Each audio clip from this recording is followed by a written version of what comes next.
राधे राधे दोस्तों। क्या आपको कभी किसी अपने ने धोखा दिया है? क्या किसी ऐसे व्यक्ति ने आपका विश्वास तोड़ा है जिसके लिए आपने सब कुछ किया था उसकी खुशियों के लिए? अगर आपका जवाब हाँ है तो आज की यह बात आपके जीवन का नज़रिया बदल सकती है।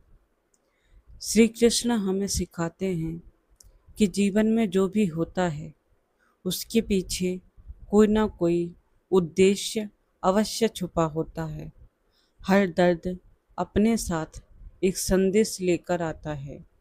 धोखा भी केवल दुख देने के लिए नहीं आता है, बल्कि हमें जगाने, मजबूत बनाने और सही दिशा दिखाने के लिए आता है।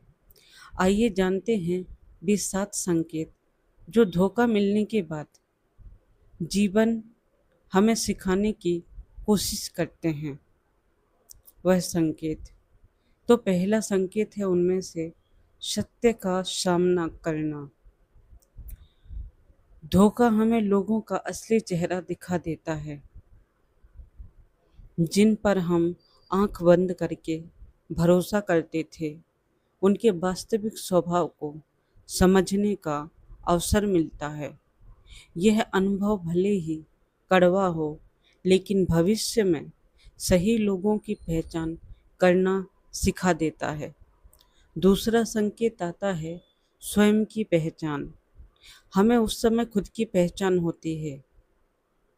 कई बार हम अपनी खुशी दूसरों पर निर्भर कर देते हैं, लेकिन जब धोखा मिलता है तब हमें एहसास होता है कि हमारी सबसे बड़ी ताकत हमारे भीतर ही है। उसी क्षण आत्मविश्वास का जन्म होता है और हम खुद को फिर से पहचानना शुरू कर देते हैं। तीसरा संकेत आता है आसक्ति छोड़ना, यानी किसी से अत्यधिक लगाव। श्री कृष्ण का संदेश है कि अत्यधिक आसक्ति ही दुख का कारण बनती है। जब कोई हमें छोड़कर चला जाता है तब जीवन हमें सिखाता है कि प्रेम करना गलत नहीं है, लेकिन अपनी पहचान खोकर किसी से जुड़ जाना हमें कमज़ोर बना देता है। चौथा संकेत आता है आत्म विकास का अवसर। धोखा मिलने के बाद हमारा स्वयं का विकास होता है, हम स्वयं से मिल पाते हैं। धोखे के बाद हमारे सामने 2 रास्ते होते हैं, या तो हम टूटकर बिखर जाएं या फिर खुद को पहले से बेहतर बनाएं। जो लोग अपने दर्द को अपनी ताकत बना लेते हैं, वही आगे चलकर जीवन में सबसे ऊंची उड़ान भरते हैं। पांचवा संकेत आता है सही लोगों के लिए जगह बनाना। जब गलत लोग हमारी जिंदगी से चले जाते हैं, तभी सही लोगों और सही अवसरों के आने की जगह बनती है। उस समय यह घटना नुकसान लगती है, लेकिन समय बीतने के बाद वही एक आशीर्वाद जैसी लगने लग जाती है। छठा संकेत आता है ईश्वर परमात्मा पर विश्वास। आप जिनमें भी अपनी आस्था रखते हैं, आप अपने अनुसार ले लीजिएगा।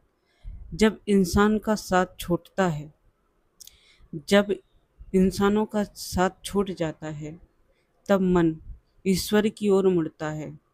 प्रार्थना, ध्यान, ईश्वर का स्मरण हमें भीतर से वह शांति, वह शक्ति देता है जो दुनिया का कोई भी व्यक्ति हमें नहीं दे सकता।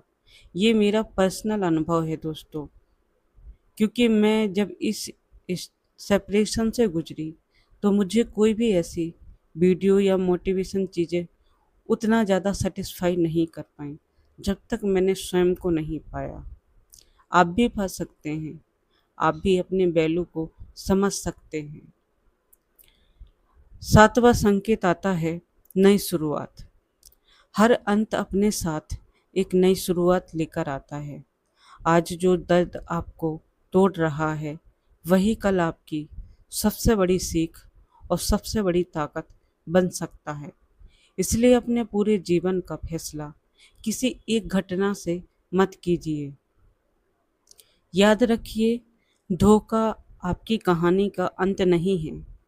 हो सकता है यह उस अध्याय का अंत हो जो आपके लिए सही था ही नहीं, जो आपके लिए सही नहीं था। श्री कृष्ण की शिक्षाएं हमें सिखाती हैं, हमें समझाती हैं कि कर्म करते रहिए, स्वयं को मजबूत बनाइए और परिणाम ईश्वर पर छोड़ दीजिए। समय के साथ कई कठिन अनुभव हमें नई दिशा देते हैं, भले उस पल में केवल दर्द ही क्यों न लगे।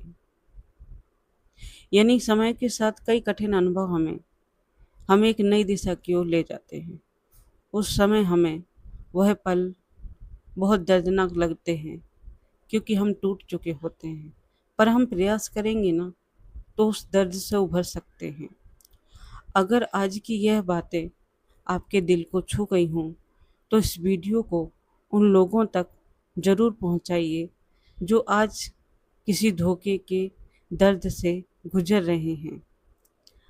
दोस्तों, आप सुन रहे हैं लाइफ अवेकनिंग, जहां विचार बदलते हैं वहीं जीवन बदलता है। मिलते हैं अगले वीडियो में एक नई आध्यात्मिक सीख के साथ। जय श्री कृष्ण। राधे राधे।